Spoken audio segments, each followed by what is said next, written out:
মাটির দেহ খানি এই মাটিতেই মিশে যাবে, হিসাবের খাতা পরকালের সঙ্গী হবে। ও মিছে দুনিয়াদারি কিছুই রবে না, কিশুকে দালানে কোটা বানাই আছে আপন মনে। ভাবে রে খেলা ঘরে খেলে সব পুতুল খেলা, জানি না এমন খেলা ভাঙে কখন কে জানে। কি ব্যাপার, কি শালা মাল লিয়ে আসতে দেরি করছি কেন? দোকান কি বন্ধ করে দিল নাকি নাকি মাল পাইনি? এই শালো হাম সাফারের দ্বারা একটা কাজ ঠিকঠাক হয় না। আর একটা গান গাই বানা, লাউড়া কি যে গান গাবো মনেও পড়ছে না। পেয়েছি।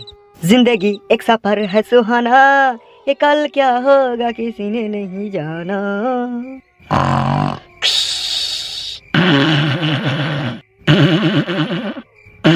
আব্বা গো আব্বা, তোমার কষ্ট আমার আর সহ্য হচ্ছে না আব্বা।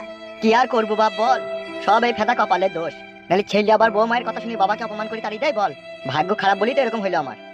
আর আপনার বৌমাটা বিশাল নাং করিনি মাগিও, ও রেন্ডি মাগি সিনাল মাগি, নিজে সুবিধা করে নাং করবে বলে বুড়ো বাপকে বাড়ি রেখে দিয়ে দিল। আর গাল দিস না রে বাপ, ফালতু গাল দিয়ে আর কি করবি, যা হবার তো হয়েই গেল।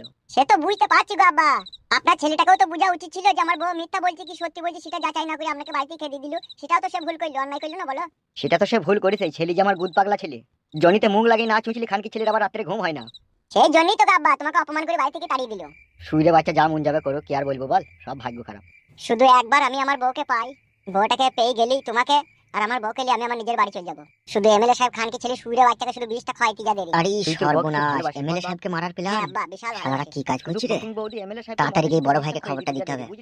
ও যখনই বিষ খেয়ে নেবে তখনই তো মরে যাবো, আর তখনই আমরা যাবো তোর বউকে নিয়ে তোর বাড়ি চলে যাবো। এমএলএ সাহেব শুইরে বাচ্চাকে আজকে বিষ খাবার কথা আছে তো নাকি আব্বা? হ্যাঁ রে বাপ হ্যাঁ, চিন্তা ভাবনা করি না বাপ, শুই পর, রাত হয়ে গেছে। হ্যাঁ আব্বা আমার চোখে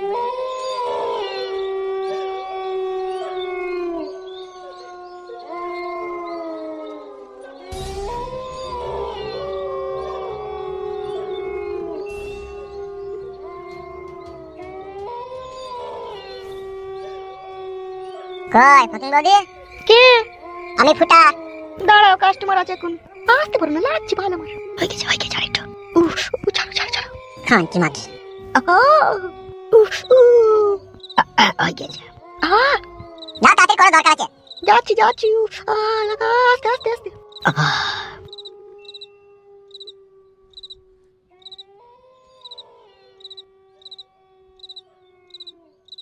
বলো কি বলবে? 1.5 লাখ টাকা আগে নিয়েছো ফালতুর কাছে, ওখান থেকে 20,000 টাকা আমাকে দাও। কেন, তোমাকে কিসে লিখে দেবো? আমি কাস্টমার এনে দিলাম তোমার কাছে, আমার একটা হিস্সা নাই? হিস্সা আবার কিসে? তুমি তো আমার কাস্টমার, তুমি করো, আমাকে দিয়ে শোধ কইলাও। আমার 20,000 টাকা দরকার, কর্কেট কিনবো আমি। কর্কেট কিনে কি করবে তুমি? আমিও বাইরে থেকে দুটো মেয়ে এনে রেখে দেবো, তোমার মতন ভাড়া খাটাবো। বাবারে কত শখ। এসব হাসাহাসি বাদ দাও, পয়সা দাও। এই ঢ্যামনা চোদা, পয়সা আমি ব্যাংকে ভরে দিয়েছি, কালকে তুলবো, তারপরে তুমি এসে নিয়ে যাবে। কাল কটার সময় আসবো? আজকে তো সন্ধ্যেবেলায় এমএলএ সাহেব আর আসবার কথা আছে, তাকে মদের সাথে বিষ খাওয়ানোরও আজকে আমার প্ল্যান আছে। কটার সময় আসবে বলেছে? বলেছে তো রাত 8টা 8:30 সময় আসবে। বাড়ির ভিতরে এমএলএ সাহেব মরে গেলে তোমার আবার কোনো অসুবিধা হবে না তো? অসুবিধা আবার কিসের, মরে যাবে, পা ধরে টানতে জঙ্গলের ওইদিকে ফেলে দিয়ে আসবে, তারপর কি? খানকি ছেলে শুইরে বাচ্চাকে জঙ্গলে ফেলাই ভালো, যা বুঝেছিলি। তোমার তো চিন্তা নাই, আমি যা করার করে দেবো, তুমি টাকা নিলে কালকে এসে নিয়ে যাবে। আর কাজ করলে একবার করো। তোর এত বড় সাহস, 12 ভাতারি মাগি তো আমাকে বিষ খাওয়াবার প্ল্যান করছিস? আমারও নাম এমএলএ বিকাশ দত্ত। এমএলএ সাহেব শুইরে বাচ্চা না মারা পর্যন্ত আমার জানা শান্তি নেই। তুমি টেনশন লিও না, তাকে মারার দায়িত্ব তো আমি লিয়েছি নাকি? ঠিক আছে, আমি চললাম। ঠিক আছে, যাও। রাত তো অনেকই হইলো, এমএলএ সাহেবের তো আসবার কথা হইলো কই?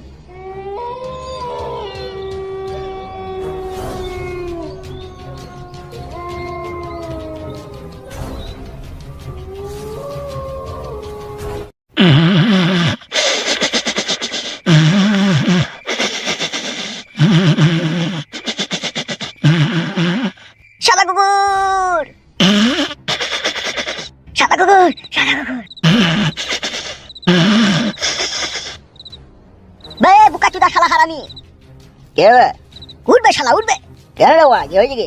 উঠ পাড়া, এমএলএ সাহেব মার্ডার হয়ে যাবে তাড়াতাড়ি উঠ। কে মার্ডার করলে? এমএলএ সাহেব কে? এখনো কেউ মার্ডার করেনি, তবে মার্ডার করার প্ল্যান চলছে, হয়ে যাবে। এমএলএ সাহেব কোথা? এমএলএ সাহেব তো মারা উত্তরপাড়ায় একটা মাগির সাথে দেখা করতে গেছে। ওইখানেই তো মার্ডার হওয়ার কথা রে চুদির ভাই, যেতে দিলি কেন?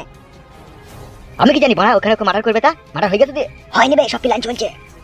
কে মার্ডারটা করবে কে? এখন ওইসব কথা বলার সময় নাই। এই নে মতো ঝোলাটা ধর, আমি একবার দেখে আসি।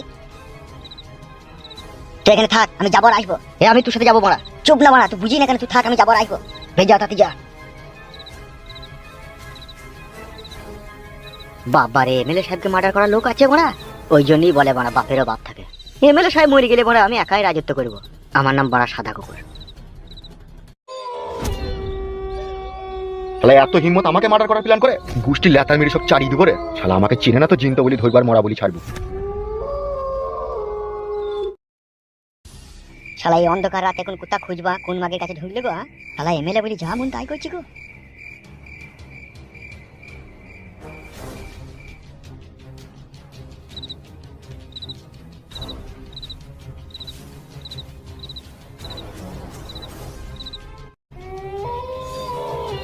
বড় ভাই, বড় ভাই কোথায় গেছিলেন আপনি? আর বলিস না, হামসাবার এক মাগি আমাকে ফাঁসিয়ে দিয়েছে রে। ওইদিকে মাগি ফাঁসিছে আর এইদিকে দুটো লোক আপনাকে ফাঁসিয়েছে। আবার দুজনে কে ফাঁসাইলো আমাকে? আপনি তাড়াতাড়ি পাঠিয়ে ফিরে চলুন। চো চো চো।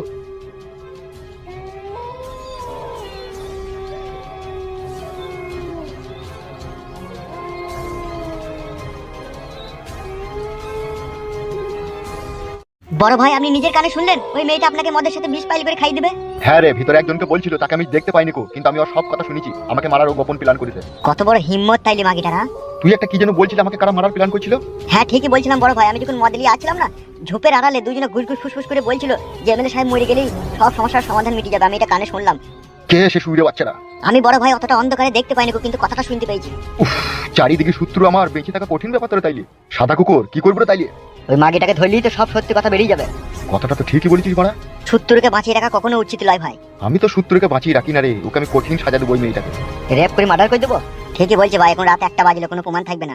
ঠিকই বলছিস, রাতে রাতে কাজ সেরে দেবো। চো চলো বড় ভাই।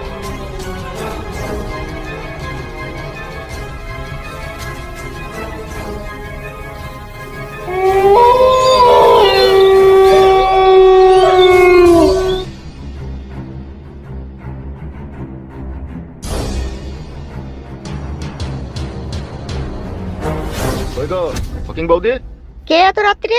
ঘর থেকে বেরিয়ে এসো, তবে তো দেখতে পাবে নাকি। দাঁড়াও, দেখি বিকাশ দত্ত বাবু আপনি এত রাত্রে? তুমি তো আমাকে আসতে বলেছো, সেই জন্য এসেছি। কিন্তু আপনার তো আসার কথা ছিল রাত 8টায়। আমি এমএলএ মানুষ, আমি সকাল সকাল এলে লোকে দেখতে পেলে একটা অপমান অপমান ভাব লাগবে না আমাকে, সেই জন্য এই রাতে একটা সময় এলাম, বুঝতে পেরেছো? বুঝতে পেরেছি এতক্ষণে। তো তোমার তো একা আসার কথা ছিল, আবার এদিকে কেন নিয়ে এসেছো সাথে করে? এদিকে কিসের জন্য নিয়ে এসেছি তুই জানতে চাস? লাগছে, চুলটা ধরলি কেন? একটা কথা সাচ্চা, আমি কিন্তু পাক্কা হারামির বাচ্চা। কি হয়েছে কি বলবে তো নাকি? এই ঢ্যামনা চিদি মাগি, বলবি তো তুই। বল, আমাকে মদের সাথে বিষ খাইতে তোকে কে বলেছে? মামা মদের সাথে বিষ? কেউ বলেনি। এই খবরদার মিথ্যা কথা বলবি না। কেউ বলেনি তোকে? লাগছে বিকাশ দত্ত বাবু, চুলটা ছাড়েন। যদি তুই জানে বাঁচতে চাস তাহলে সত্যি কথা বলে দে, আমাকে কে মারার প্ল্যান করেছে তোর হাত দিয়ে। কি রে খানকি মাগি, বলবি না মার খাবি তুই? জানে বাঁচতে চাইলে সত্যি কথা বলে দে, নাহলে তোকে রেপ করে মার্ডার করে দেবো আজকে। বল, আমাকে মারার জন্য কার কাছ থেকে তুই কি নিয়েছিস? আমাকে যেন কিছু বলবে না তো, আমি তাহলে বলে দেবো সত্যি কথা। তুই সত্যি কথা বল। পশ্চিম পাড়ার ফুটো আর একজনের নাম ফালতু, আর তার আব্বা আমাকে 1,40,000 টাকা দিয়েছে আপনাকে মদের সাথে বিষ খাওয়ার জন্য। হামসাফার, বুঝতে পেরেছিস ফুটু সুরের বাচ্চা কত বড় আমার শত্রু হয়ে দাঁড়িয়েছে? বড় ভাই, এই খানকি মাগিকে আগে রেপ করে মার্ডার করে দাও, এর ঝামেলাটাকে মিটিয়ে দাও, তারপরে ফুটুর ব্যবস্থা সকালে হবে। তোর লল লিয়ার খুব শখ বল, হ্যাঁ? তোকে জাপানি লল, তোকে জাপানি খাকি আমার নানা রিল করবি।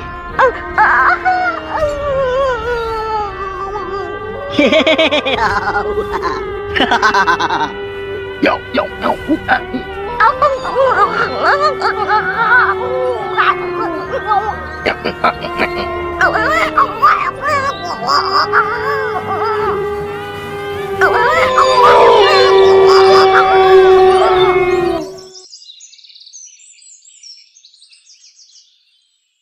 এ তো নৃশংসভাবে হত্যা করা হয়েছে মনে হয়েছে। লাশটাকে দেখে বুঝতে পারছেন না একে রেপ করা হয়েছে? বাবারে, সব রক্ত বাই করে দিয়েছে রে মারা। আমার মন বলছে পাঁচুদা এ ভালুকে মনে হয় থাবা মেরেছে। এইভাবে এই মেয়েটাকে কারা রেপ করে মার্ডার করলে কোনো খোঁজ খবর পাওয়া গেল না? কি করে খোঁজ পাওয়া যাবে? ছোটখাটো লোকে তো এইসব কাজ করেনি, করেছে বড় বড় লোকে। এর একটা বিহিত করা দরকার আমাদের। কি বিহিত করবে? কে মার্ডার করেছে যদি কোনো প্রমাণ না থাকে কি বিহিত করবে তুমি? উফ, আমার ভেতরটা কাঁপুনি দিছি গো। কোন শুইরে বাচ্চা এই কাজ করলো গো? তার কি ঘরে বউ ছেলে নাই নাকি গো?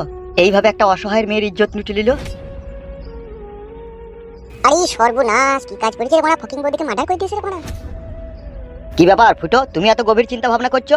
আমি কেন চিন্তা করবো কাকা? তোমরা সবাই দেখছো তাই আমিও দেখছি। লাস্টটার কি ব্যবস্থা করা যাবে তাহলে?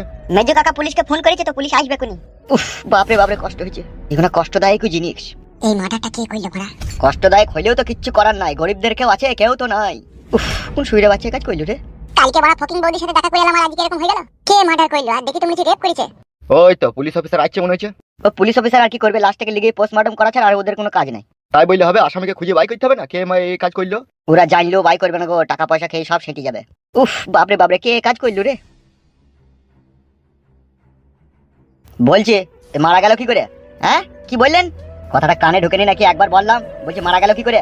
আপনি অফিসার, আপনি সেটা তদন্ত করে দেখুন কি করে মারা গেল কি করে না গেল, আমরা কি করে বলবো? আমরা দেখছি লাস্ট এর পড়ে আছে। এ তো রেপ করেছে মনে হচ্ছে। আপনারা কেউ কি খুন হতে দেখেছেন? কি বলেন অফিসার? আমরা রাত্রে বাড়িতে ঘুমাবো না, লোকে খুন খারাপি করছে তা আমরা দেখে দেখে বেড়াবো নাকি? দেখে বেড়াবেন তো আপনি? তাই বললে হয় নাকি? আপনারা গ্রামের লোক, কাউকে না কাউকে তো আপনারা সন্দেহ করেনি। যাকে সন্দেহ করেন তার নামটা বলুন। কি বলছেন অফিসার? আমরা আবার কাকে সন্দেহ করব? আর আমরা যাকে সন্দেহ করব পারবেন আপনি তাকে অ্যারেস্ট করতে? সে পারে আর না পারিবে আর কপালে চুদা, তুই নামটা তো বল। আপনি পুলিশ অফিসার, নতুন করে বুঝাবার মতো আপনাকে কিচ্ছু নাই। আপনি একটা কথা নিশ্চয়ই ভালোভাবে জানেন, এই মেয়েটাকে যে মার্ডার করেছে সে নিশ্চয়ই কোনো নামি দামি লোক। সে এটাও জানে যে আমি যদি কোনো মার্ডার করি আমার কেউ কিচ্ছু করতে পারবে না, সেই জন্যই সে এই মার্ডারটা করেছে। তাহলে আপনি এবার ভেবে দেখুন এই গ্রামে কি এমন লোক আছে যে সে মার্ডার করলে তার কেউ কিচ্ছু করতে পারবে না। তার সাথে আবার রেপ করে মার্ডার। আমরা চাই অফিসার যে কাজ করেছে তাকে উচিত সাজা দেওয়া হোক। আমরা এটাও চাই তাকে ফাঁসি দেওয়া হোক। আজিত বাবু, ইয়েস স্যার, লাশটাকে পোস্টমর্টমের ব্যবস্থা করো।